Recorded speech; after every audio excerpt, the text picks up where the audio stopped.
नमस्कार दोस्तों। Law of one यानी एक का कानून, या कह लीजिए एक का ज्ञान, या कह लीजिए एक के तरीके। यह उसका 39वां सत्र है जो कि मार्च 16 1981 को रिकॉर्ड किया गया था। दोहराया जाता है कि इस किताब द्वारा दी गई सभी सूचनाएं और जानकारियां आप जान भी सकते हैं, मान भी सकते हैं, नज़रअंदाज भी कर सकते हैं और नकार भी सकते हैं, क्योंकि यह आपकी स्वतंत्र इच्छा या फ्री विल है जो कि एक अनंत रचयिता द्वारा आपको दी गई है। एक बात और कही जाती है कि लॉ ऑफ वन पूरी तरह से सभी के लिए फ्री है। यदि कोई इकाई या व्यक्ति इसको निजी स्वार्थ के लिए इस्तेमाल करे तो वह उसकी व्यक्तिगत जिम्मेदारी होगी। और साथ ही साथ यह भी कहा जाता है कि यदि कोई व्यक्ति इसको अपनी भाषा में परिवर्तित करके दूसरों से साझा करना चाहे या फिर इन वीडियोस को अपने चैनल पर चलाना चाहे तो वह भी ऐसा कर सकता है, क्योंकि वह भी उसकी फ्री विल है। तो जैसा कि हमेशा राह कहते हैं, हम राह हैं। हम आपका स्वागत एक अनंत रचयिता के प्रेम और रोशनी में करते हैं। अब हम संवाद करते हैं। तो पहला सवाल डॉन करते हैं। कार्ला सोच रही थी कि क्या उसकी हालत नाजुक का कारण लगभग 6 हफ्ते पहले खाए गए रसायन के कारण तो नहीं है। तो दोस्तों, यहाँ पर डॉन ने जो सवाल किया है ना, आपको याद होगा कि कार्ला ने गलती से वो एलएसडी ले लिया था। तो उसकी वजह से डॉन ने पूछा कि कहीं उसकी वजह से तो इसकी तबीयत खराब नहीं हुई है। तो रा कहते हैं यह सही है। यह उपकरण अब दो अंतर्ग्रहण के दोहरे प्रभाव के कारण शारीरिक जटिल दुर्बलता विकृति की सबसे गहन अवधि से गुजर रही है। इस उपकरण के आपके दैनिक चक्रों के 15 से 20 दिन की अवधि के लिए इस चरम सीमा के आगे ऐसा ही बने रहने की उम्मीद है। फिर कमजोरी की हालत से ठीक होना शुरू हो जाएंगी, हालांकि उतनी तेजी से नहीं जितनी हमने पहले सोचा था, क्योंकि इस यंत्र की कमजोरी के कारण यह धीरे धीरे ठीक होगी। तो दोस्तों, यहाँ पर जो रा ने कहा है ना, उन्होंने कहा है कि हाँ, कार्ला की तबीयत ख़राब है और इसके अभी शारीरिक रूप से अगर इसको देखा जाए तो इसकी काफ़ी तबीयत ख़राब चल रही है। और उन्होंने ये भी सजेशन दिया है कि 15 से 20 दिन लगेंगे इसको ठीक होने में, ठीक है। लेकिन अभी ये इसकी जो ये तबीयत है ना, अभी और चरम सीमा तक, मतलब और थोड़ी सी ख़राब होने की उम्मीद है, जो कि ऐसा हो सकता है। क्योंकि जो कार्ला है ना, वो पहले से ही उस ज़माने में ना बहुत पतली दुबली हुआ करती थी। तो उन्होंने कहा कि वो कमज़ोर है इतनी, तो इसलिए इसको अभी ठीक होने में ना थोड़ा सा वक्त लगेगा। तो फिर रा कहते हैं आगे, यह उपकरण एक सहायक समूह में होने के कारण बहुत भाग्यशाली है, जो इस समय इन सत्रों के संबंध में आवश्यक सावधानी बरत रहे हैं। यह उपकरण मानसिक, भावनात्मक परिसर और आध्यात्मिक परिसर को इस कार्य के लिए आवश्यक शुद्धता के लिए लगभग तुरंत शुद्ध करने में सक्षम है। लेकिन सेवा के प्रति निष्ठा इस उपकरण की विकृति शारीरिक परिसर की कमजोरी विकृतियों के बारे में निर्णय के अपने सर्वोत्तम उपयोग के लिए कार्य नहीं करने देती है। इस प्रकार हम इस स्थान समय पर आपकी सहायता की सराहना करते हैं, जैसे कि काम न करने के आपके हाल ही के निर्णय लेने के में आपने दर्शाया है। यह उचित निर्णय था और इस उपकरण द्वारा दिया गया मार्गदर्शन मददगार था। तो यहाँ पर वो ये कह रहे हैं कि एक तो आप लोगों का जो आपस में प्यार मोहब्बत वाला ये जो रिश्ता है ना, कह रहे हैं इसकी वजह से जो आप लोग सावधानी बरत रहे हो ना इसको कार्ला को लेके, तो कह रहे एक तो ये बहुत अच्छा है आप लोगों का। कह रहे दूसरा, ये जो कार्ला है इसकी मेंटल और इमोशनल उस लेवल पे भी और आध्यात्मिक रूप से भी इसके अंदर वो एबिलिटी है कि वो अपने आप को प्यूरिफाई कर सकती है। वो एबिलिटी उसके पास नॉर्मली ही है, ठीक है। कह रहे लेकिन उसका दूसरों के प्रति ये जो सेवा है, उसका भाव जो है कि उसको ये सेशन करने ही करने, उसका मन है ताकि वो दूसरों तक इन्फॉर्मेशन पहुंचा सके या ये सारी रिकॉर्डिंग्स हो सकें, इस वजह से वो अपनी जो लिमिट है ना उनको क्रॉस करने की कोशिश कर रही है, जिसका असर उसके शरीर के ऊपर पड़ रहा है, ठीक है। और वो कह रहे हैं कि आपने ये जो बीच में ये एक वो लिया था ना, डिसीजन लिया था कि भाई इसको ज़्यादा काम नहीं करने देते हैं, ठीक है ना, अभी रुक जाते हैं, ज़्यादा सत्र जो है एकदम से इतने बड़े बड़े सत्र नहीं करते हैं, धीरे धीरे करते हैं। कह रहे तो वो भी आपका डिसीजन एकदम सही था, जिसकी हम लोग सराहना भी करते हैं, ठीक है ना। और उन्होंने कहा कि उसको जो इन्होंने बीच में कुछ सजेशंस दिए थे रा ने कि भाई इसको ये खिला देना, ऐसे कर लेना, ये कर लेना, क्योंकि इन्होंने मांगा तो उन्होंने भी बता ही दिया। तो ये सारी चीज़ें करने से थोड़ा बहुत उसकी जो हेल्थ थी ना उसके ऊपर थोड़ा सा फर्क पड़ा था, बट उतना नहीं। उसकी वजह से क्या कहते हैं साइकिक अटैक्स इसके ऊपर पड़ रहे थे, तो काफ़ी हद तक उसको थोड़ी सी तबीयत उसकी ख़राब हुई थी, थोड़ी सी क्या काफ़ी हो गई थी बल्कि। तो खैर अगला सवाल डॉन करते हैं, क्या इसके अलावा ऐसा कुछ है जो वह करने का प्रयास कर रही है जिससे उसकी स्थिति को तेजी से बेहतर करने में मदद मिल सके? मुझे पता है कि वह पिछले कुछ दिनों से अपने पैरों की समस्या के कारण व्यायाम नहीं कर पा रही है, चलने में भी सक्षम नहीं है, लेकिन हम बेहतर होने की उम्मीद कर रहे हैं। क्या वह कुछ और ऐसा कर सकती है जिससे कि जल्दी बेहतर होने के लिए? तो यहाँ पर डॉन ने पूछा कि आप कुछ और सजेशंस दे सकते हो, क्योंकि वो एक्सरसाइज भी नहीं कर पा रही है, ठीक है, और चलने में भी उसको दिक्कत हो रही है और उसके पैरों में भी दर्द हो रहा है, ठीक है। तो और कुछ हो जो आप हमें बता सकें तो हम उसको भी इम्प्लीमेंट करने की कोशिश करेंगे। तो राह कहते हैं, जैसा कि हमने कहा है, इस समय इस उपकरण को कमज़ोर करने के लिए नकारात्मक ऊर्जाएं सभी दिशाओं से कार्य कर रही हैं। यह पैर में हो रही समस्या इसी का कारण है। यह सौभाग्य की बात है कि इस अवधि के दौरान यह यंत्र एक अनंत निर्माता की पूजा में पवित्र गीतों को गाने में शामिल है।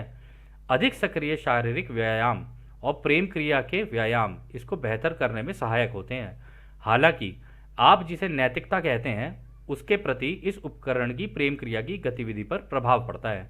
तो यहाँ पर राय ये कह रहे हैं कि देखो इस वक्त ना इसके ऊपर ये जो राइन ग्रुप है, इसकी जो नेगेटिव जितनी भी एंटिटीज़ हैं, कह रहे वो इसके ऊपर खूब अटैक कर रही हैं, जिसकी वजह से इसका इम्पैक्ट जाके पड़ रहा है इसके पैरों के ऊपर, और इसी वजह से इसकी तबीयत भी ख़राब हो रही है।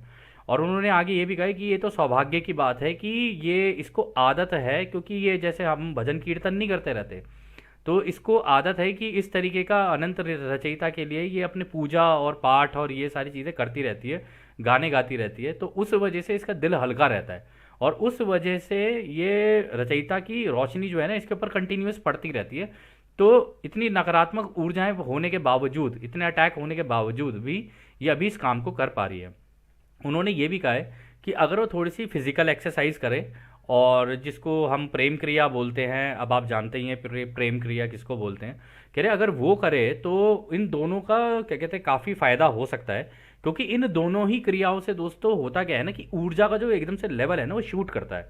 अब इससे होता क्या, आप अगर आप फिजिकल एक्सरसाइज भी करोगे, जैसे मान लो आप जिम जा रहे हो या फिर आप नॉर्मल योगा भी कर रहे हो, और योगा वगैरह ये जितनी भी चीज़ें होती हैं ना वो इसीलिए ही सिखाई गई हैं कि पहले आप फिजिकली फिट हो। अगर आप फिजिकली फिट हो और फिर मेडिटेशन कर रहे हो, और अगर उस मेडिटेशन में आपको साइकिक अटैक पड़ भी रहे हैं तो भी आपको कोई फर्क नहीं पड़ेगा, क्योंकि आपकी ऊर्जाएं पहली बहुत ऊपर है, ठीक है। और जैसे ये एक्सरसाइज हो गई, और आगे ये प्रेम क्रिया जिसे हमने बोला यहाँ पर राने, तो अगर वो कह रहे हैं कि अगर ये भी की जाए, क्योंकि इसमें भी एनर्जी भी लगती है और इससे एनर्जी मिलती भी है, और दिमाग के अंदर कुछ केमिकल्स होते हैं जो रिलीज करते हैं, जो अपनी बॉडी को, दिमाग को और शरीर को, तीनों को क्या कहते हैं बड़ा वो रखते हैं, बैलेंस में रखते हैं। तो कहते हैं अगर ये दोनों चीज़ें करेगी तो ये भी सहायक हो सकते हैं।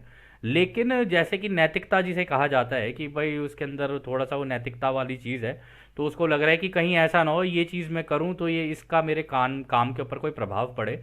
तो शायद वो इस चीज़ को अवॉइड कर रही थी कि वो इस प्रेम क्रिया वाली जो जो तरीके हैं उनके ऊपर वो ध्यान नहीं दे रही थी। हालांकि रा ने सजेस्ट किया था कि अगर वो ऐसा करती है तो इससे उसकी ऊर्जा बनी रहेगी और इससे उसको और ज़्यादा ऊर्जा मिलेगी।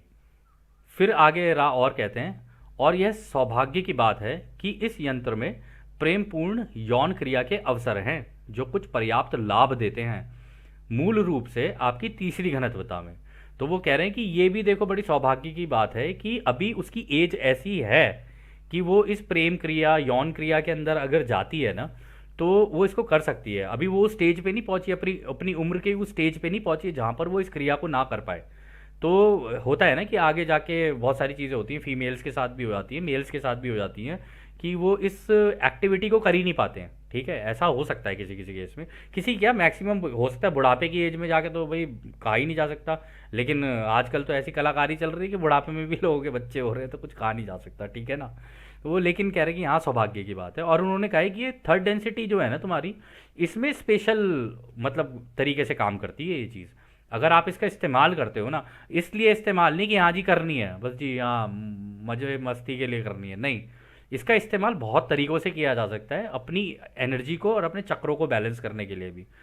तो खैर अगला सवाल डॉन करते हैं, क्या आप कार्ला की स्थिति को पढ़कर यह अनुमान लगा सकते हैं कि हम चैनलिंग का यह कार्य दिन में कितनी बार और कितने लंबे समय तक कर सकते हैं?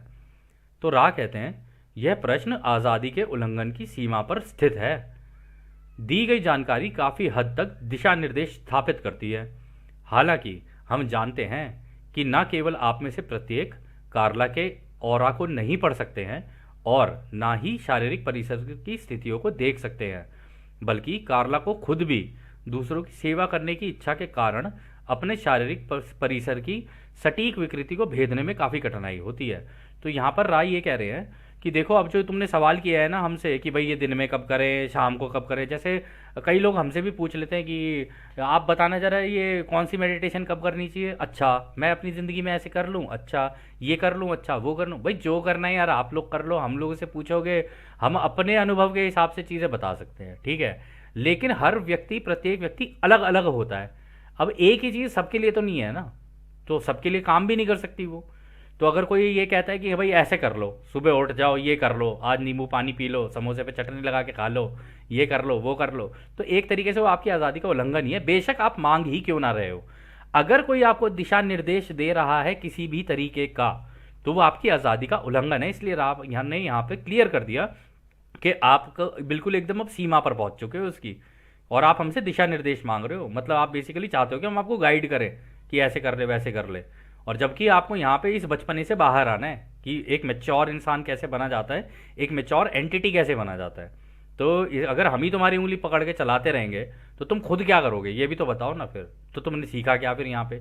तो ऐसा ना हो और इसकी वजह से सीमा का उल्लंघन ना हो, इसलिए उन्होंने यहाँ पर ये कहा। फिर उन्होंने ये भी कहा कि हम जानते हैं कि आप में से कई कई सारे लोग कार्ला के ऑरा को नहीं पढ़ सकते, ठीक है, और उसकी जो शारीरिक परिसर यानी उसके शरीर के अंदर की जो भी प्रॉब्लम्स है ना, उनको आप नहीं देख सकते, क्योंकि हमको तो वो ऐसे देखते हैं ना जैसे हम लोग एनर्जी के बने हुए हैं पूरे।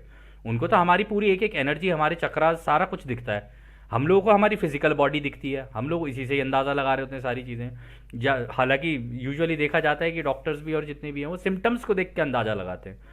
अब सिम्टम कुछ और हो सकता है, लेकिन बॉडी के अंदर की प्रॉब्लम कुछ और हो सकती है, जो रूट कॉज है वो कुछ और हो सकता है। वो तभी पता चल सकता है कि बॉडी के अंदर कहाँ पे एनर्जी ब्लॉकेजेस है। अगर वो पता चल जाए, जैसे कि राह को दिखती हैं, तो अगर कोई उसको हील कर देना तो बाकी प्रॉब्लम्स अपने आप ही ठीक हो जाती हैं फिर। और यहाँ पर उन्होंने ये भी कहा है कि देखो, कार्ला को भी खुद नहीं पता है कि ये इसको करना कैसे है, ठीक है, क्योंकि उसकी दूसरों की सेवा की इच्छा के कारण वो तो बस काम करती ही चली जा रही है, करती ही चली जा रही है, और अपने आप को थकाए भी चली जा रही है। तो ऐसे नहीं होना चाहिए, इतना काम करो लेकिन अपने आप के लिए भी वक्त निकालो। ऐसा ना हो कि तुम थक के बिल्कुल अपनी ही हालत खराब कर लो। फिर वो आगे कहते हैं, इसलिए हम मानते हैं कि हम आज़ादी का उल्लंघन नहीं कर रहे हैं यदि हम यह सुझाव दें कि चैनलिंग का यह कार्य एक दिन छोड़कर कम अवधि की संभावना के साथ सुबह के समय करना उचित होगा। हालांकि यह कार्य किसी भी समय पर कर सकते हैं, हम एक सामान्य रूप से जानकारी दे रहे हैं। तो रानी भी देखो कह रहे कि हालांकि देखो तुम लोगों ने पूछा है तो हम आज़ादी का उल्लंघन नहीं कर रहे हैं, क्योंकि तुम लोगों ने एक तरीके से पूछ ही लिया है हमसे, तो हम भी तुम्हें इसी तरीके से जवाब देंगे कि तुम्हारे ऊपर ही छोड़ देंगे कि भाई तुम देख लो तुम्हें कैसे करना है। और इस जवाब में भी अगर आप नोटिस करेंगे ना, तो आपको ऐसा लगेगा कि जैसे सामने वाले के ऊपर छोड़ी गई वो चीज़। और आप हमसे भी कभी बात करोगे ना, तो हम लोग यही कहेंगे कि भाई देख, ये भी ऑप्शन है, ये भी ऑप्शन है, ये भी ऑप्शन है, ये भी ऑप्शन है, तू देख ले भाई तेरे को क्या चूज़ करना है। हमसे ये मत बोल कि हम तेरे को एग्जैक्ट बता दें कि भाई हाँ आज तेरे को उठना है, नमक डालना है, उसके अंदर पानी के अंदर घोलना है, नींबू डाल दे, ये शिकंजी बना के पी ले। ये थोड़ी ना बताने के लिए आए हैं इस धरती के ऊपर, या फिर ये लॉ ऑफ वन के जरिए ये थोड़ी ना बताने आए हैं कि हम आपके डॉक्टर बन जाएं। तो और डॉक्टर तो हम वैसे भी नहीं है, तो हम वो चीज़ बताएं ही क्यों, जो चीज़ हमारी है ही नहीं हम वो करें क्यों बेसिकली। तो यहाँ पर उन्होंने ये कहा है कि देखो चैनलिंग का जो है ना, ये क्या कहते हैं, उन्होंने कहा है कि कम अवधि की संभावना के साथ, यानी तुम कम टाइम की रखो ये चैनलिंग, एक दिन छोड़ के रखो, ऑल्टरनेट डेज पे रखो अगर रखना चाहते हो तो, और तुम चाहो तो सुबह के टाइम पर कर सकते हो, लेकिन वैसे ये किसी भी टाइम पे हो सकती है, ये तुम्हारी इच्छा है कि तुम्हें कब करना है। तो आप में से भी कई लोग जैसे हमसे पूछते हो कि हमें मेडिटेशन कब करनी चाहिए, क्या करनी चाहिए, क्यों करनी चाहिए, हमने हमेशा एक ही जवाब दिया आप लोगों को, भाई जब मन करे ना तब कर लो, ऐसा कुछ भी नहीं है। कुछ लोग कहते हैं सुबह करनी है, शाम करनी है, वो भी तुम्हारी इच्छा है, जब तुम्हारा मन करे, क्योंकि अंदर से इच्छा होनी चाहिए मेडिटेशन करने की। अगर अंदर से नहीं है और ज़ोर ज़बरदस्ती अपने साथ कर रहे हो, तो तुम तो अपनी ही आज़ादी का उल्लंघन कर रहे हो। और हमने अगर बता दिया तो हमने आपकी आज़ादी का उल्लंघन कर दिया, फिर उसके बेसिस के ऊपर आपने खुद अपनी आज़ादी का उल्लंघन कर दिया। तो ऐसा ना ही किया जाए तो अच्छा है। और रानी भी यहाँ पर देखो बड़ी समझदारी से ये इसी तरीके से जवाब दिया है। फिर अगला सवाल डाउन करते हैं, ठीक है, तो अब मैं सामान्य प्रश्न करना जारी रखूंगा। जो हमें गैर क्षणिक कार्यों को समझने के क्षेत्र में ले जाएगा, जो हमारी चेतना को बढ़ाने का काम कर सकता है। इस प्रश्न का उत्तर खोजने के प्रयास में मैं यहाँ कई गलतियाँ कर सकता हूँ। अगर मेरा प्रश्न भ्रामक है तो मैं पहले से ही क्षमा चाहता हूँ। मैंने देखा है कि अधिकांश मूलभूत चीज़ें 7 में विभाजित हैं। हेनरी पुहारिक द्वारा द नाइन नाम के एक प्रतिलेख को पढ़ने पर मुझे द नाइन द्वारा एक बयान मिला, जहां वे कहते हैं यदि हमें मानव शरीर के विद्युत समकक्ष का 7 गुना बिजली मिलती है तो इसका परिणाम बिजली के द्रव्यमान का 7 गुना होगा। क्या आप इससे समझा सकते हैं? तो दोस्तों यहाँ पर जो उन्होंने सवाल किया है ना, हालांकि बड़ी टेक्निकल सी लैंग्वेज हो गई यहाँ पे, तो हेनरी पुहारिक करके आपको याद होगा, पहले भी हेनरी पुहारिक का यूरी जेलर के साथ जिक्र हुआ था। तो इसमें वो कह रहे हैं कि उन्होंने एक बुक लिखी थी जो उन्होंने चैनल की थी, ठीक है। तो उस बुक का नाम था द नाइन। ये जो नाइन है ना, ये 9 काउंसिल मेंबर्स की बात हो रही है यहाँ पे, जो सैटर्न की रिंग पे जो बैठे हुए हैं ना, शनि ग्रह की रिंग पे जो बैठे हुए हैं, उनके द्वारा जो चैनलिंग हुई है ना, मतलब उनसे जो डायरेक्ट चैनलिंग हुई है, उस बुक का नाम है द नाइन, जो ये हेनरी पॉरिक ने लिखी थी। तो वो कह रहे हैं कि उस बुक के अंदर कहीं पे ऐसा लिखा हुआ है कि जो हमारे अंदर की जो बिजली है, ठीक है, हमारे, क्योंकि हम जितने भी है ना सारे बिजली के बने हुए हैं अंदर से, हमारी सारी चीज़ें, ये पूरी बॉडी ना बिजली की बनी हुई है, ऊर्जाओं की बनी हुई है। और क्योंकि हम इन चारों प्राइमल फोर्सेस का हिस्सा हैं, जो हम लोग शुरुआती दौर में डिस्कस कर चुके हैं, तो उनके अंदर भी आपने नोटिस किया होगा एक स्टैटिक मैग्नेटिक फील्ड होती है और एक इलेक्ट्रोस्टैटिक फील्ड होती है। तो जिसके अंदर इलेक्ट्रो आ जाए, इसका मतलब उसके अंदर इलेक्ट्रिसिटी है।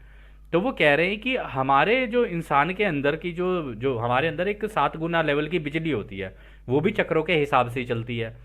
तो अगर हम इसको मल्टीप्लाई कर दें आपस में, इन सातों के लेवल्स को अगर मल्टीप्लाई कर दें, तो ये एक्चुअली में 7 गुना हो जाएगी हमारे शरीर की बिजली। और एक्चुअली में हमने कहीं पढ़ा भी था कि शायद हमारी बॉडी के अंदर ना 1 लाख या पता नहीं 24,000 ऐसी कुछ है, 24,000 ट्रिलियन वोल्ट्स के करीब हमारे अंदर बिजली होती है। कि मतलब हमारे अंदर इतनी बिजली है कि हम एक शहर को पूरा, एक व्यक्ति एक पूरे शहर को या कह लो एक पूरे ग्रह को काफ़ी दिनों तक चला सकता है आराम से। मतलब इतनी बिजली है हमारे एक एक व्यक्ति के अंदर के शरीर में, और ये हम पहले डिस्कस कर चुके हैं। तो खैर राय इसका जवाब देते हैं, यह समझाना तुम्हारी भाषा के सामर्थ्य के बाहर है। हम हालांकि इस अवधारणा को समझाने का प्रयास करेंगे। जैसा कि आप जानते हैं, हर लोगोस द्वारा बनाई गई शुरुआती रचना में ठहरी हुई ऊर्जा होती है, और काफ़ी शक्तिशाली ऊर्जा है। यह बिजली भी है और आध्यात्मिक भी है। इस आध्यात्मिक ऊर्जा को समझना भी उतना ही महत्वपूर्ण है जितना कि बिजली को समझना। आपके यहाँ कुछ लोगों ने इलेक्ट्रॉन को कहा है कि उसमें वजन नहीं है, बल्कि इसमें तरंगे हैं। कुछ दूसरे लोगों ने कहा है कि इसका वजन अनंत हल्का है। दोनों ही बातें सही हैं। इस ठहरी हुई ऊर्जा का असली वजन इलेक्ट्रॉन के अंदर की तरंगों की ताकत का है, और ये आध्यात्मिक रूप से भी सही है।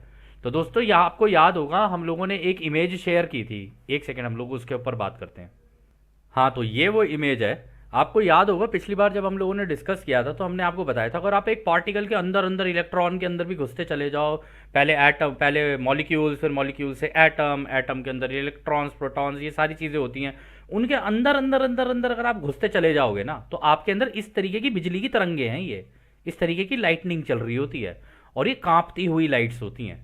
तो वो कह रहे इनके अंदर कितनी स्ट्रेंथ है ना, इनके अंदर कितनी ऊर्जा है ना, उससे एक इलेक्ट्रॉन का वेट यानी उसका वजन डिसाइड होता है, ठीक है। और ये जितनी तेजी से कांपेंगी और जितनी आपके अंदर ऊर्जा ज़्यादा होगी, जितनी तेजी से ये कांपेंगी ना, उतना ज़्यादा वेट भी हो जाएगा। और आपने नोटिस भी किया होगा कि धीरे धीरे धीरे धीरे धीरे धीरे धीरे धीरे ये जो ऊर्जा है ना, और इसका वेट इससे नहीं होता कि हमारे शरीर का वेट है, शरीर का वेट हमारा कितना भी हो, लेकिन ऊर्जा होनी चाहिए, स्फूर्ति होनी चाहिए, तो ये उतनी और तेज़ी से कांपती हैं शरीर के अंदर। और मेडिटेशन एक ऐसी चीज़ होती है, अगर आप मेडिटेशन करोगे ना तो ये और तेज़ी से कांपने लग जाती हैं। इसके अंदर ना, जैसे अभी ये हमारा ये कर्सर ऐसे कर रहा है ना, ऐसे करके ये अंदर से कांपने लग जाती है बहुत तेज़ी से। और उस कंपन की वजह से ही क्या होता है ना कि हमारी बॉडी फूलने लग जाती है, और वो फूलते फूलते फूलते फूलते एक टाइम ऐसा आता है ये सारी की सारी आपस में सिंक में आ जाती हैं, मतलब एक जैसे ही लेवल पे कांपने लग जाती हैं सारी की सारी। और जैसे ही ये एक लेवल पे कांपती है तो बॉडी जमीन से उठना शुरू कर देती है, लिफ्ट करना शुरू कर देती है। या उसके बाद अगर आपने इन ऊर्जाओं का कंट्रोल ले लिया तो फिर आप गायब भी हो सकते हो, दीवार के अंदर से भी निकल सकते हो, आप कुछ भी कर सकते हो। तो इसमें रा ने ये बोला है कि इस पार्ट में रा ने मतलब ये बोला है अगर तुम्हें एक इलेक्ट्रॉन के अंदर के बारे में जानना है ना, तो उसके अंदर ये वाली तरंगे भी हैं, और इन्हीं तरंगों से की जो स्ट्रेंथ है, यानी इनकी जो ताकत है, इसी से ही उसका वजन बनता है, और ये आध्यात्मिक रूप से भी सही है। फिर वो आगे कहते हैं, हालांकि आपके वर्तमान साइंस के ज्ञान के हिसाब से इलेक्ट्रॉन के वजन मास नंबर को लेना उपयोगी है, जिससे आप भौतिक ब्रह्मांड के बारे में अन्य प्रश्नों के समाधान पा सकते हैं। इस प्रकार आप सुविधाजनक प्रत्येक घनत्वता को अधिक से अधिक आध्यात्मिक वजन के रूप में मान सकते हैं। महत्वपूर्ण रूप से वजन बढ़ता है, लेकिन गेटवे घनत्वता तक बहुत अधिक नहीं। इस सघनता में योग, पिछले की ओर संक्षेप में देखना, ध्रुवीयता के सभी उपयोगी कार्यों का उपयोग किया गया है। इसलिए आध्यात्मिक वजन में व्यक्ति की आध्यात्मिक विद्युत प्रकृति अधिक से अधिक बढ़ती है। तो यहां पर वो ये कह रहे हैं कि देखो, अगर तुम्हारे यहाँ पर जैसे तुम्हारी साइंस के अंदर तुम्हें बताया गया है ना, उसके अंदर तुम्हें इलेक्ट्रॉन का मास नंबर मिल जाएगा, तो उसके कैलकुलेशंस वगैरह हो जाती हैं। फिजिक्स में अगर लोगों ने पढ़ी हो, तो जिन लोगों ने पढ़ रखी है, ये उनके लिए थोड़ा समझना आसान होगा, लेकिन जिन्होंने नहीं पढ़ रखी है तो कोई बात नहीं, इसका कोई इतना महत्व नहीं है। अभी आप देख लेना, इसका कोई एज सच कोई बहुत बड़ा महत्व नहीं होने वाला है। तो वो कह रहे हैं कि अगर वो मास नंबर होता है, हाँ तुम्हें फिजिकल चीज़ों की कैलकुलेशन करनी है कि भाई कांच की कितनी है मास, और लकड़ी का कितना है, दीवार का कितना है, कोई केमिकल है उसका कितना है, कह रहा फिर तो ठीक है, फिर तो तुम जितना मर्जी कर लो, और फिर उस मास की कैलकुलेशन के हिसाब से अंदाजे लगाते रहो कि किस घनत्वता में, मतलब पहली, दूसरी, तीसरी, आगे की घनत्वताओं में कितना कितना वजन होगा। लेकिन रा ने बोला ये ऐसे नहीं है। जैसे जैसे तुम घनत्वताओं में बढ़ते जाओगे ना, आगे आगे, यानी first density, second density, third density, fourth density, तुम जैसे जैसे आगे बढ़ते जाओगे ना, इसकी सघनता बढ़ती जाएगी। यानी अंदर की ये जो ऊर्जाएं हैं ना, ये तरंगे हैं, इनकी स्ट्रेंथ बढ़ती ही चली जाएगी, ये और स्ट्रांग होती चली जाएंगी, और सिंक में कांपना शुरू करेंगी। तो उन रा ने आपको याद होगा कि आपको अगली घनत्वता में, यानी चौथी घनत्वता में जो लोग जाएंगे, उनको हल्के शरीर मिलेंगे और लाइट बॉडी। हल्के शरीर कह लो, या किसी किसी को हो सकता है रोशनी के शरीर भी मिल जाए, कुछ कहा नहीं जा सकता, हल्की रोशनी के मिल जाए, बाद में जाके वो और रोशनी तीव्र होती चली जाए, कुछ कहा नहीं जा सकता। तो वो कह रहे हैं कि इस केस में ऐसा होता है कि जैसे जैसे तुम आगे बढ़ते जाओगे ना, और जब तक तुम गेटवे वाली घनत्वता यानी आपका वो जो गैलेक्टिक सेंटर वाली जो है, मतलब हमारी जो आकाश गंगा है उसके सेंटर में जो है, जो गैलेक्टिक कोर है, जिसे जब तक वहां पहुंचोगे, वहां तक तो जाते जाते ये बहुत ही बढ़ जाएगी। तो इसका मतलब वहां तक तो पहुंचते पहुंचते पूरे ही रोशनी के हो चुके होगे, मतलब जैसे हमारा सूरज है ना, बिल्कुल ऐसे हो जाओगे आप। और फिर आप वहां से जाके फिर उसके बाद अंदर जाओगे, उसके अंदर उस मतलब कोर के अंदर सारी इंफॉर्मेशन लेके। तो ऐसी आपकी धीरे धीरे धीरे धीरे स्ट्रेंथ बढ़ती चली जाएगी, और ये लोअर से हायर चलती है, मतलब कम से ज़्यादा की तरफ बढ़ती है। फिर वो आगे कहते हैं, इस एनालॉग के लिए एल्बर्ट के नाम से जाने जाने वाले व्यक्ति के काम का निरीक्षण किया जा सकता है, जो बढ़ते हुए वजन को अनंत तक बढ़ाता है, क्योंकि यह वजन प्रकाश की गति तक पहुंचता है। इस प्रकार सातवां घनत्व पूर्ण व्यक्ति वो निर्माता है जो खुद को जानता है, वजन जमा करता है, और एक बार फिर से एक रचयिता में मिल जाता है। तो देखा दोस्तों, यहाँ पर हमने जो अभी बात कही उन्होंने क्लियर कर दी। उन्होंने कहा कि अगर तुम इसको एल्बर्ट आइंस्टाइन के उसके देखोगे ना, उसकी साइंस से देखोगे, तो उसने भी कहा है कि जैसे जैसे जैसे जैसे ये मास बढ़ता जाएगा ना, बढ़ता जाएगा, तो एक टाइम ऐसा आएगा कि ये ना क्या कहते हैं, स्पीड ऑफ लाइट तक पहुंच जाएगा। और एक बार स्पीड ऑफ लाइट तक पहुंचने का मतलब है रोशनी बन जाना, खुद ही रोशनी बन जाना।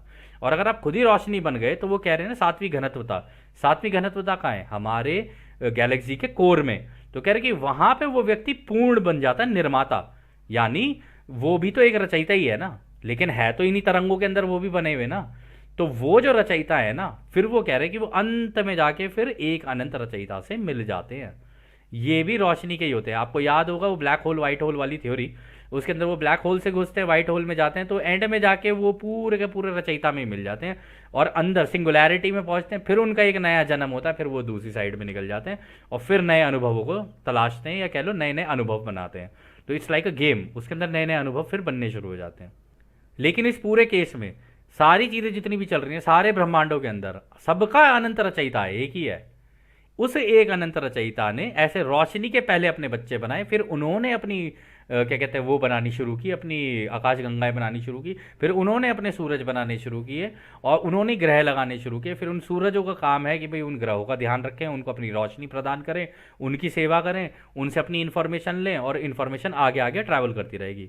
और हमने पहले ही कहा था कि पूरे ब्रह्मांड में कुछ भी नहीं है, सब कुछ इन्फॉर्मेशन है, सब कुछ अवेयरनेस है, जानकारी कहाँ से या तो इधर से उधर चलेगी या उधर से इधर चलेगी, ऐसे ही है, बस जानकारी है सारी चीज़ें। खैर अगला सवाल डॉन करते हैं। फिर इस पेज पर मेरे पास जो समीकरण इक्वेशन है उसमें क्या एम आई आध्यात्मिक वजन को दर्शाता है? मैं यह मान रहा हूँ, क्या यह सही है? तो रा कहते हैं हाँ यह सही है। तो दोस्तों यहाँ पर ना ये एक इक्वेशन दिखा रखी है, M I is equal to M not C square divided by, इसका अंडर स्क्वायर रूट है, ब्रैकेट में है फिर 1 - v² divided by C square. अब ये जो है ना ये एक फिजिक्स की मैथमेटिकल इक्वेशन है, ठीक है ना। यहाँ पे एम आई जो है ये आध्यात्मिक वजन हो गया, हालांकि ये मास को कैलकुलेट करने का है तरीका एक तरीके से। हालांकि यहाँ पे एम नॉट जो है ना ये होता है मास।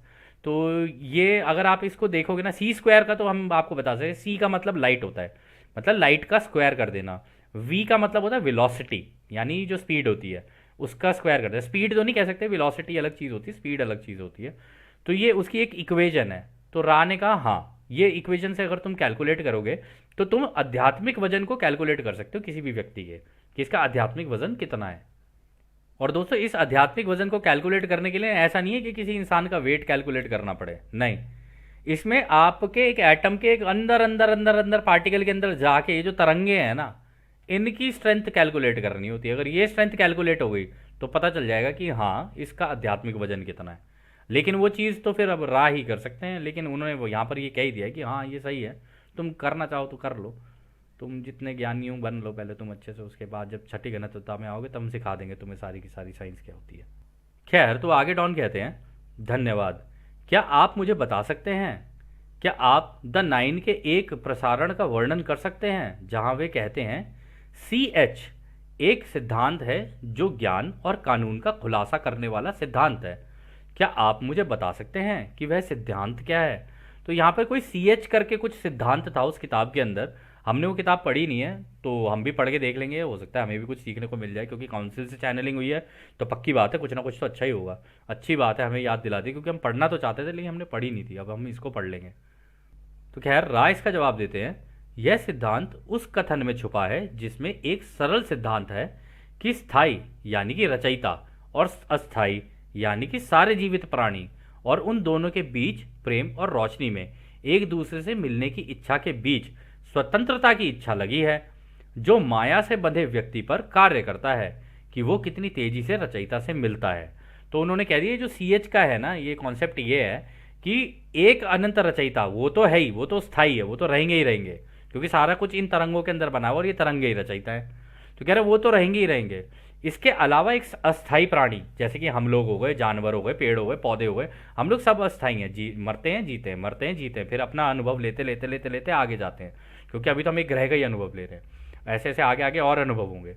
तो कहते हैं कि उन दोनों के बीच में प्रेम और रोशनी का ये जो संबंध है ना, मतलब रचयिता की प्रेम और रोशनी और एक अस्थाई व्यक्ति के बीच के अंदर जो डिफरेंस है ना, उनके बीच में स्वतंत्रता की इच्छा का कानून लगा हुआ है। और वो जो कानून है ना वो ही ये डिसाइड करता है, या कह लो वो व्यक्ति खुद डिसाइड करता है कि वो कितनी तेजी से क्रिएटर से मिलना चाहता है। अगर वो जितनी तेजी से मतलब मेडिटेट कर करके अपने आप को किस लेवल पे लेके जाता है कि वो रचयिता से मिल जाए। तो खैर अगला सवाल फिर डॉन करते हैं, क्या यही कारण था कि द नाइन के इस सिद्धांत को इस रूप में दिया? क्या इसका कारण पहली विकृति यानी स्वतंत्रता की इच्छा थी?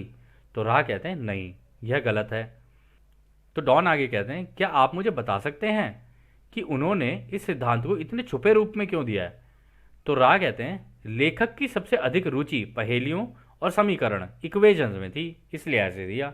तो दोस्तों यहाँ पर वो ये कह रहे हैं कि इसको इसलिए छुपा के दिया उसको, क्योंकि ये जो एंड्रिया पुहारिक है ना ये थोड़ा सा साइंटिफिक दिमाग का था, ठीक है। हालांकि उसको पैरानॉर्मल और ये सारी चीज़ें बड़ी अच्छी लगती थी, लेकिन वो साइंटिफिक दिमाग का था, तो अब उसे ये पजल्स, रुचि, पहेलियाँ ये सब बड़ी अच्छी लगती थी और इक्वेशंस अच्छी लगती थी। तो उन्होंने कहा जब इसे समझ ही इस भाषा में आना है तो चलो इसी भाषा में पकड़ा देते हैं इसको। तो उन्होंने उसको उसी भाषा में पकड़ा दिया। अब उसे समझ में आया या नहीं आया वो तो खैर वही जाने। फिर आगे डॉन कहते हैं, अच्छा ऐसा है, द नाइन काउंसिल खुद को ईश्वर के 9 सिद्धांत कहते हैं। क्या आप मुझे बता सकते हैं कि उनका इससे क्या मतलब है? तो रा कहते हैं यह भी एक छुपा हुआ बयान ही है। तो रा इसका जवाब देते हैं यह भी एक छिपा हुआ बयान है। इसका उद्देश्य ये बताना है कि महासंघ या कह लीजिए परिषद, काउंसिल में बैठने वाले 9 वे लोग हैं जो एक रचयिता का प्रतिनिधित्व करते हैं। ठीक वैसे ही जैसे अदालत में 9 गवाह एक दोषी के लिए गवाही देने आए हों। प्रिंसिपल शब्द का अर्थ भी यही है। लेखक की इच्छा के कारण इस पुस्तक सामग्री को इस तरह से प्रस्तुत करने के लिए प्रभावित किया जिस तरह आपके इस समूह की क्षमताएं और प्राथमिकताएं इस संपर्क की प्रकृति को निर्धारित करती हैं। फर्क इस बात में है कि हम जैसे हैं वैसे ही हैं। इस प्रकार हम या तो बोल सकते हैं या बिल्कुल नहीं बोलेंगे। इस काम को करने के लिए काफी एक जैसे या समायोजित ट्यून्ड समूह की आवश्यकता है। तो रा ने यहां पर यह कहा है दोस्तों कि देखो कि उसकी सोच किस तरीके की थी, आंड्रिया पुहारिक की, जिस तरीके की उसको जानकारी चाहिए थी, जिस तरीके के लेवल की उसको चाहिए थी ना, उस तरीके की काउंसिल ने उसे प्रोवाइड कर दी। अब तुम अपने समूह को देख लो ना, तुम लोगों का थॉट प्रोसेस, तुम लोगों का थॉट लेवल, तुम्हारे की सोचने की शक्ति या तुम्हारी जानकारियां, उसके हिसाब से ही तो हम तुम्हें जानकारियां दे पाएंगे ना। अब हम तो पकड़ा दें तुम्हें पूरे ब्रह्मांड का ज्ञान, और तुमसे अभी ये पहली क्लास ही क्रॉस नहीं हो रही है, तो हम उस लेवल पे की बात नहीं कर सकते ना तुमसे। तो रानी यहाँ पर ये बोला तो यार या तो हम बोल सकते हैं या हम बिल्कुल ही नहीं बोलेंगे। जहाँ हमें लगता है कि यार तुम्हें समझ ही नहीं आएगी बात, फिर हम वहाँ पे मना ही कर देते कि नहीं हम नहीं बता सकते इसके बारे में। तो कहते हैं कि फिर उसके आगे उन्होंने ये भी कहा कि भाई इस तरीके के काम को करने के लिए ना एक ट्यून्ड समूह चाहिए होता है, यानी सबकी सोच, सबकी कंपनता एक जैसी हो, सब एक दिशा के अंदर काम कर रहे हो कि भाई ये चीज़ हमें अचीव करनी है इससे, तो तब ये बता करना काम बड़ा आसान हो जाता है। तो खैर अगला सवाल फिर डॉन करते हैं। मुझे लगता है कि यह जानने की कोशिश के लिए ये लाभदायक आधार है जिसमें हमारे शारीरिक ऊर्जा केंद्रों के विकास का पता लग सकता है, क्योंकि ये 7 केंद्र उन सभी 7 से जुड़े हुए हैं जिनके बारे में मैंने पहले बात की थी, और ये हमारे अपने विकास के लिए आवश्यक है। क्या आप इन शारीरिक ऊर्जा केंद्रों के विकास की प्रक्रिया के बारे में बता सकते हैं जिसकी शुरुआत जीवन के सबसे प्राचीन रूप में हुआ था, यानी कि सबसे पहले जीव से लेकर अब तक के विकास क्रम के बारे में बता सकते हैं? तो यहाँ पे डॉन कह रहे हैं कि आप ये 7 जो हमारे चक्र हैं, जो सबसे पहले जो जीव रहा होगा उसको ले लो, और फिर अब उसको एग्जाम्पल लेके और फिर वहाँ से इवोल्यूशन किस तरीके से हुआ है आप हमें उस तरीके से समझा सकते हो? तो रा कहते हैं इसके बारे में हमने पिछले सत्र में काफ़ी हद तक बताया है, इसलिए हम उन जानकारियों को नहीं दोहराएंगे कि पहले और दूसरे घनत्वता में कौन से चक्र सक्रिय हैं और क्या कारण हैं, बल्कि हम इस जानकारी को विस्तार से बताने का प्रयास करेंगे। विकास के प्रत्येक स्तर के बेसिक मुख्य बिंदु यानी कि दूसरी घनत्वता के बाद की घनत्वता के बारे में हम इस प्रकार देख सकते हैं। तो राय ये कह रहे हैं कि देखो हम तुम्हें ना विस्तार से बताते हैं, हालांकि इससे रिलेटेड हमारा डिस्कशन पहले हो चुका है, हम तुम्हें एक एक चक्र को खोल खोल के ढंग से समझाया है, लेकिन तुम फिर से वही सवाल कर रहे हो। तो हम कह रहे हैं कि हम थोड़ा चलो इसको विस्तार से तुम्हें बताते हैं कि एक्चुअली में होता क्या है, मतलब इसको समराइज करेंगे। हम बोल तो विस्तार रहे हैं लेकिन यहाँ पे समराइज करेंगे उस चीज़ को। तो वो कह रहे हैं कि दूसरी घनत्वता, मतलब दूसरी घनत्वता से तीसरी घनत्वता में कैसे आए उसको देखने का कोई फायदा नहीं है।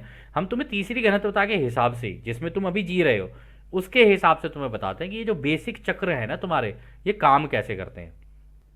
तो वो कहते हैं सबसे पहले लाल चक्र बेसिक ऊर्जा का है। प्रत्येक घनत्वता में इस चक्र को बेसिक प्रबलता यानी स्ट्रेंथनिंग के चक्र के रूप में समझा जा सकता है। इसे कभी भी इस तरह नहीं देखना चाहिए कि यह आध्यात्मिक विकास के लिए कम महत्वपूर्ण या लाभकारी है, क्योंकि यह सभी चक्रों की बुनियाद है। तो वो कह रहे हैं कि देखो ये सबसे पहला जो तुम्हारा चक्र है ना, जो ऑरेंज रेड चक्र है तुम्हारा, बेसिक रूट चक्र जिसे बोलते हैं, कह रहे क्योंकि उसके अंदर तो तुम्हारा सर्वाइवल, तुम्हारी इच्छाएं, तुम्हारे कन्फ्यूजन, तुम्हारी सेक्सुअल इच्छाएं, इसके अलावा भी और जितनी भी तुम्हारी इच्छाएं हैं या कुछ भी जो चीज़ें तुम कर रहे हो, वो सारी की सारी चीज़ें तुम इसी के अंदर ही कर रहे हो अभी तुम्हारी जो ज़िंदगी चल रही है। तो इसको ऐसे नहीं देखना चाहिए कि भाई ये महत्वपूर्ण नहीं है, ये महत्वपूर्ण है, बिल्कुल है, लेकिन आध्यात्मिक विकास के पॉइंट ऑफ व्यू से देखा जाए तो ये बेसिक ही है। तो अगर कोई व्यक्ति अपनी ज़िंदगी को नॉर्मली जी रहा है और चले जा रहा है तो वो एक तरीके से बेसिक ज़िंदगी ही जी रहा है, वो अभी उसने रेड रे चक्र में ही है, रूट चक्र में ही है वो। अभी उसने आगे बढ़ने का प्रयास नहीं शुरू नहीं किया है अभी। मतलब ऑरेंज, हालांकि रेड ऑरेंज और येलो तीनों में ना बेसिक चीज़ें ही चल रही होती हैं। और अभी राह आगे आगे बताएंगे, देखते हैं क्या क्या कहते हैं वो। फिर वो कहते हैं अगला बुनियादी चक्र पीला चक्र है। यह एक पीली किरण है। यह चक्र एक महान प्रारंभिक प्रयास, स्टेपिंग स्टोन है।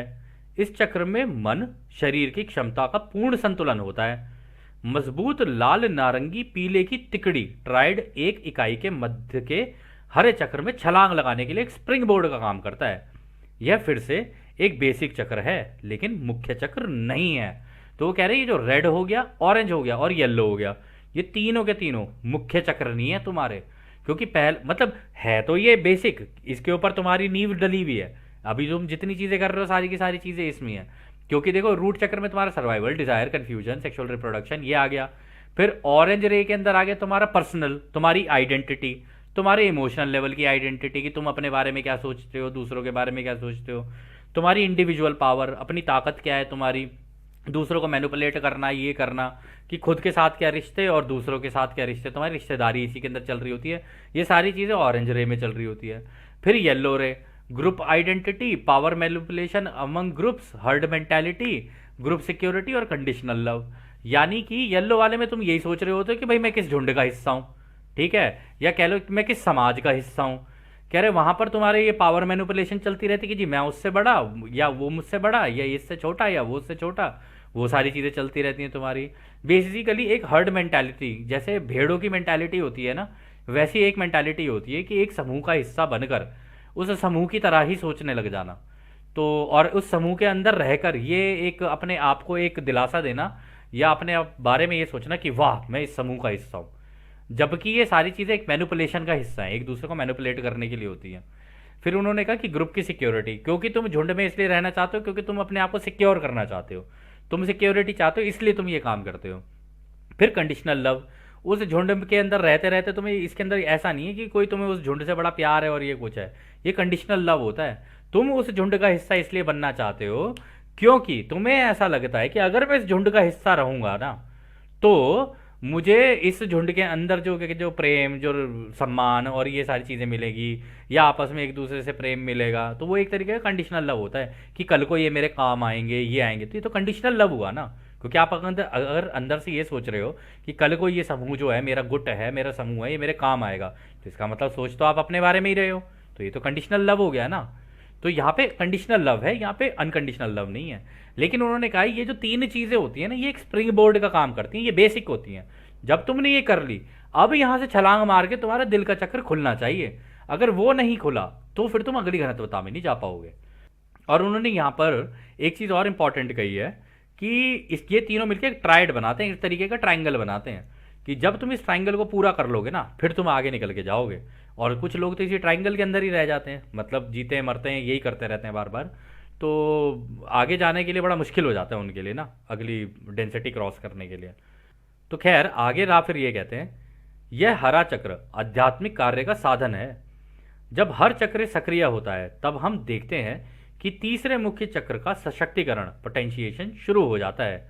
यह पहला सच्चा आध्यात्मिक चक्र है जिसमें सभी स्थानांतरण, ट्रांसफर मन, शरीर, आत्मा में मिलकर एक हो जाते हैं। ब्लू चक्र मन, शरीर, परिसर के भीतर हर घनत्वता में आत्मा के सीखने सिखाने के लिए आधार बनती है, उसमें जान डालती है और दूसरों को संपूर्णता यानी एंटायरिटी के अस्तित्व के बारे में बताती है। यानी कि जब किसी इकाई को आध्यात्मिक ज्ञान मिलने लगता है तो वो ब्लू चक्र का इस्तेमाल करके इस ज्ञान को दूसरों को बताना शुरू कर देता है।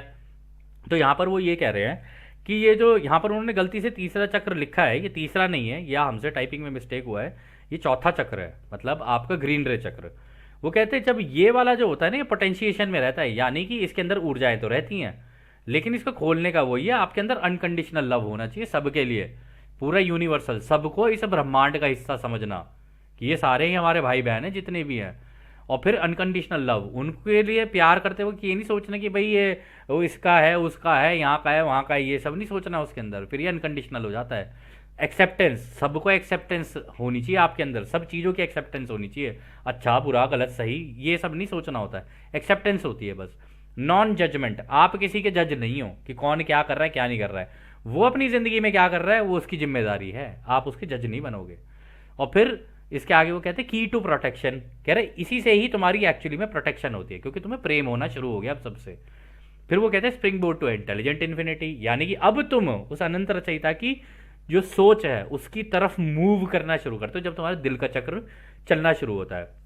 फिर इसके आगे एक और पॉइंट है, incarnation ceases to be automatic, यानी ये जो तुम्हारी जो जिंदगी है तुम बार बार पैदा हो रहे हो मर रहे हो, पैदा हो रहे हो मर रहे हो, ये ऑटोमेटिक होना खत्म हो जाता है, क्योंकि एक बार दिल का चक्र खुल गया और तुम निकल गए फोर्थ डेंसिटी में, नेक्स्ट वाली में, तो अगर तुम उसके अंदर पहुंच गए तो फिर कोई चीज़ ऑटोमेटिक नहीं होगी। फिर तो तुम जो करोगे वहां पे जानबूझ के होंगी सारी की सारी चीज़ें, क्योंकि तुम्हें पता है वहां पे तुम टेलीपैथी से कनेक्ट हो गए, तुम पूरे ब्रह्मांड से कनेक्ट हो गए। जब तुम मर रहे हो तो भी तुम्हें पता है, जब तुम दोबारा पैदा हो रहे हो तो भी तुम्हें पता है पिछले मरे कैसे और अब पैदा कैसे हुए, अपनी पूरी सीरीज पता होती है तुम्हें। क्योंकि रा ने एक चीज़ यहाँ पे इसी बुक के अंदर ये कही थी कि फोर्थ डेंसिटी पे पहुंचने के बाद आपको केवल ऐसा नहीं है फोर्थ डेंसिटी का एक्सपीरियंस होगा, आपको ने अभी जो कर रहे हो ना इस तीसरी घनत्वता में, और इससे पहले आपके जितने जन्म हुए हैं, चाहे वो पेड़ पौधे जानवर पेड़ पहाड़ आप कुछ भी बने हो, कह रहे वो सारी की सारी चीज़ें आपको याद हो जाती है। ठीक है, आपको आपके सामने सारा आपका पुलिंदा खुल जाता है, फिर आप उसके अंदर बैठ बैठ के चीज़ें ठीक कर रहे होते हो, ओ यहाँ गलती हुई थी, ओ वहाँ गलती हुई थी। और फिर उन्होंने कहा कि जब ऐसा होने लग जाता है और किसी का ब्लू चक्र एक्टिवेट हो जाए, मतलब जिसका दिल खुलना शुरू हो गया, फिर तो वो बोलना शुरू कर देगा ना, तो फिर इस आध्यात्मिक ज्ञान को सीख कर फिर वो दूसरों को बताना शुरू करता है और आध्यात्मिक ज्ञान देने लग जाता है दूसरों को, या जितनी उसकी अंडरस्टैंडिंग है उसके हिसाब से बताना शुरू करता है। तो इसका मतलब उसका ब्लू चक्र यानी गले का चक्र भी खुल चुका है। फिर आगे कहते हैं इंडिगो पीनियल किरण हालांकि कीमती है, यह किरण केवल माहिर या अडेप्ट के द्वारा काम में लाई जाती है, यह बुद्धिमान ऊर्जा लाने के लिए बुद्धिमान अनंतता का प्रवेश द्वार है, यह वह ऊर्जा केंद्र है जिस पर उन शिक्षाओं में काम किया जाता है जिन्हें आंतरिक गुप्त और रहस्यमय माना जाता है, क्योंकि यह किरण वह है जो इसकी संभावनाओं में अनंत है। जैसा कि आप जानते हैं जो लोग उपचार या हीलिंग करते हैं, सीखते या सिखाते हैं और रचयिता के लिए काम करते हैं, और जो किसी भी तरह से उज्जवल और संतुलित दोनों तरह से देखे जा सकते हैं, वे गतिविधियां हैं जो इंडिगो रे की हैं। तो वो ये कह रहे हैं कि जिनका ये इंडिगो रे यानी जिनकी कुंडलिनी अवेक हो गई, यानी पीनियल ग्लैंड अगर उनका एक्टिवेट हो गया तो उनके अंदर ये पावर्स आनी शुरू हो जाती हैं धीरे धीरे, क्योंकि वो क्रिएटर की इंटेलिजेंस को समझने लग जाते हैं कि क्रिएटर ने सब कुछ कैसे कर रखा है। तो आपने देखा भी होगा मंक्स वगैरह वो चीज़ें गायब कर देते हैं, मिट्टी उठाई उससे कुछ बना दिया, इवन जीसस के केस में भी ऐसे ही था। इवन और भी जगहों पे अगर आप देखोगे हमारे कितने पीछे से हर धर्म में कुछ लोग आए वो इस तरीके की जादुई चीज़ें कर देते थे, लोगों को टच करते थे, हील कर देते थे। तो ये जो सारी चीज़ें ये तब होती हैं जब किसी व्यक्ति का पिनियल ग्लैंड एक्टिवेट हो गया है, और उस तरीके के व्यक्ति के अंदर ना आप उनका ऑरा अलग होगा, वो बड़े बैलेंस्ड होंगे, आप उनसे मिलोगे आपको बड़ा अच्छा लगेगा, एक अजीब सा प्रेम प्यार सौहार्द खुशी, ये सारी चीज़ों की आपको उन लोगों से एक एक एहसास सा होना शुरू हो जाएगा। आप उनके पास आपको बैठना अच्छा लगेगा, उनसे बातें करना आपको अच्छा लगेगा। तो इस तरीके की सारी चीज़ें हो जाती हैं, लेकिन उन्होंने कहा ये सारी चीज़ें वो अपने पास गुप्त रहस्यमय और आंतरिक रूप से रखते हैं, और वो एडेप्ट्स होते हैं और माहिर होते हैं इस कला के, क्योंकि एक बार जब वो खुल जाता है ना फिर वो एक्सपेरिमेंटेशन वाले मोड में चले जाते हैं, और जितनी चीज़ें सीखी होती है ना उन्हें ज़्यादातर गुप्त ही रखने की कोशिश करते हैं, वो ऐसे खुलकर किसी को नहीं बताते हैं। लेकिन हाँ किसी को टच कर दिया, अब कोई हो गया हील तो हो गया, अब उसको क्या पता वो हील हो रहा है या नहीं हो रहा है, वो तो हो रहा है। कई बार ऐसा होता है ऐसे व्यक्ति से आप बात करोगे, उससे बात करके आपकी दिल हल्का हो जाए, आप हील होने शुरू हो जाते हो, उसको नहीं पता होता कि उसका इंडिगो रे एक्टिवेट हो गया, लेकिन इंडिगो रे ऐसे केसेस में एक्टिवेट हो चुका होता है, कई लोगों को पता नहीं होता। ठीक है ना, तो ऐसे भी केसेस हो सकते हैं। फिर इसमें वो आगे कहते हैं जैसा कि आप जानते हैं वायलेट किरण स्थिर होती है और किरण सक्रिय एक्टिवेशन के कार्यों की चर्चा में शामिल नहीं होती है, क्योंकि यह चिन्ह रजिस्टर पहचान एक इकाई की सच्ची कंपनता है। यानी वो कह रहे हैं कि फिर उसके बाद आ जाता है आपका क्राउन चक्र। क्राउन चक्र में तो आपका पूरा एसेंस है, आपकी प्योर आइडेंटिटी, आप किस कंपनता में हो, आप मतलब नेक्स्ट डेंसिटी के लिए तैयार हो रहे हो, फोर्थ के लिए हो, फिफ्थ के लिए हो, सिक्स्थ के लिए हो, किस लेवल तक आपकी कंपनता पहुंच गई है, ये आपका रजिस्टर होता है। इसमें केवल यही पता चलता है कि अब आप किस कंपनता में जाने के लिए तैयार हो या किस डेंसिटी के अंदर जाने के लिए तैयार हो, ये केवल यही काम करता है, स्थिर होता है ये। खैर फिर अगला सवाल डाउन करते हैं। थोड़ा स्पष्ट करने के लिए मैं एक प्रश्न पूछना चाहता हूँ यदि हमारे पास दूसरों की सेवा के प्रति ज़्यादा झुकाव वाली इकाई है और स्वयं की सेवा के प्रति अधिक झुकाव वाली इकाई है तो क्या होगा? यदि सारे चक्रों को लें तो शुरुआत लाल रंग से करें, क्या उन दोनों इकाइयों के लाल चक्र में कोई अंतर होगा? तो रा कहते हैं यह इस कार्य का अंतिम पूर्ण प्रश्न होगा। सामान्य रूप से ध्रुवीकृत पॉजिटिव और नेगेटिव इकाइयों के लाल चक्र में कोई अंतर नहीं होता। तो दोस्तों बिल्कुल सही बात बोली उन्होंने बोला है ये जो रूट चक्र है, survival, desire, confusion, sexual reproduction, ये तो बेसिक चीजें हैं। ये तो चाहे वो खुद की सेवा वाला हो या दूसरों की सेवा वाला हो, दोनों के अंदर ही रहेंगे ये चीज़ें तो मतलब मौजूद। तो इसके अंदर कोई ज़्यादा डिफरेंस नहीं होता दोनों के, ये तो रूट चक्र है, ये सभी का एक जैसा ही रहेगा। और जो ज़्यादातर लोग जो हम लोग अपनी ज़िंदगी जी रहे होते हैं वो सर्वाइवल करने के लिए, जी नौकरी और जी पैसा कमाना है और जी इधर भाग जी उधर भाग, जब इन चीज़ों में कोई व्यक्ति लगा रहता है ना तो बेसिकली वो अपने रूट चक्र के अंदर ही फंसा हुआ है, वो निकल नहीं पा रहा है उससे। उसकी इच्छाएं, मतलब आज ये कपड़े खरीद लिए, आज मैं इस मॉल में जाके वो कर लूँ, आज मैं ये पार्टी कर लूँ, आज मैं वो कर लूँ, इन सब चीज़ों में लगा रहेगा ना तो बेसिकली वो अभी वो रूट चक्र के अंदर ही जी रहा है, कन्फ्यूजन में अगर पड़ा हुआ है। ठीक है, ज़िंदगी में वो कुछ लोग होते हैं ना, वो कहते हैं यार समझ नहीं आ रहा ज़िंदगी कहाँ जा रही है, कुछ बस जाए जा रही है, कुछ समझ नहीं आ रहा कहाँ जा रही है, तो भी वो रूट चक्र में फंसा हुआ है। तो सेक्सुअल रिप्रोडक्शन ये भी एक डिज़ायर ही होती है। तो अगर ये सारी डिज़ायर्स अगर आप लोगों के अंदर हैं, ऐसा नहीं है कि ये मतलब आपके ग्रीन चक्र अगर एक्टिवेट हो जाए तो ये डिज़ायर नहीं हो सकती, लेकिन ये बेसिक हैं। ये डिज़ायर तो रह के भी इसके साथ साथ आपको यहाँ पे सीखना होता है। लेकिन ये रूट चक्र है, रूट चक्र तो रहेगा ही रहेगा, ये हर किसी के लिए सेम है, इसमें कोई ज़्यादा डिफरेंस नहीं है। फिर अगला सवाल डाउन करते हैं, क्या यह अन्य सभी चक्रों के लिए भी सत्य है? तो रा कहते हैं हम संक्षेप में उत्तर देंगे, आप आगे किसी और समय पर यह सवाल कर सकते हैं। नेगेटिव चक्रों के पैटर्न में लाल, नारंगी, पीला सीधा इंडिगो चक्र में जाता है। इसका उपयोग केवल अनंत बुद्धिमानिता से संपर्क करने के लिए किया जाता है। पॉजिटिव झुकाव वाले व्यक्ति में यह व्यवस्था समान क्रिस्टल की तरह साफ उनके सातों चक्र स्पष्ट रूप से दिखाई देते हैं। इस साधन को छोड़ने से पहले क्या और कोई संक्षिप्त प्रश्न है? तो वो कह रहे जो नेगेटिव वाले होते हैं ना, वो रेड रे, ऑरेंज रे और येलो रे, इन तीन का इस्तेमाल करते हैं और अपनी इंटेलिजेंस का इस्तेमाल करके सीधा इंडिगो में पहुंच जाते हैं। यानी इंडिगो ही कहा है ना, हाँ इंडिगो में पहुंच जाते हैं पीनियल चक्र में। यानी वो अपनी टेक्नोलॉजी और इन सब चीज़ों का इस्तेमाल करके, अपनी इंटेलिजेंस का इस्तेमाल करके वो भी गेटवे टू इंटेलिजेंट इन्फिनिटी में पहुंच सकते हैं। यानी अनंत रचयिता की बुद्धिमानी में क्या चल रहा है। आप लोग ये सोच रहे होगे कि यार उनको कैसे पता चल जाता है? भाई टेक्नोलॉजी का इस्तेमाल करके अगर आप इन तरंगों को देखो, क्या इनकी कंपनता कैलकुलेट नहीं की जा सकती कि इस वक्त हमारे एनवायरनमेंट में क्या कंपनता का रेट क्या चल रहा है? पता नहीं किस लेवल पे ये हो सकता है ऐसे कर रही हो, ज़्ज़ कर रही हो सकता है ज़्ज़ कर रही हो, तो ये सारी चीज़ें कैलकुलेट तो हो सकती हैं ना। तो अगर इतना तो कम से कम उनको ये पता है ना कि हाँ अब प्लेनेट किस दिशा में जा रहा है, ठीक है, कहाँ तक पहुँच चुका है और इसके अंदर अभी कैसी हलचल चल रही है, तो इसके बेसिस के ऊपर भी एक सिमुलेशन क्रिएट की जा सकती है कि इस कंपनता के हिसाब से अभी सिचुएशन क्या है, आगे सिचुएशन अब कितने टाइम में कैसे कैलकुलेट हो सकती है। तो इसका इस्तेमाल करके भी कोई व्यक्ति बिना ग्रीन चक्रा ओपन किए, बिना ब्लू चक्रा ओपन किए, टेक्नोलॉजी का इस्तेमाल करके सीधे के सीधे इस इंटेलिजेंट गेटवे इन्फिनिटी में जा सकता है।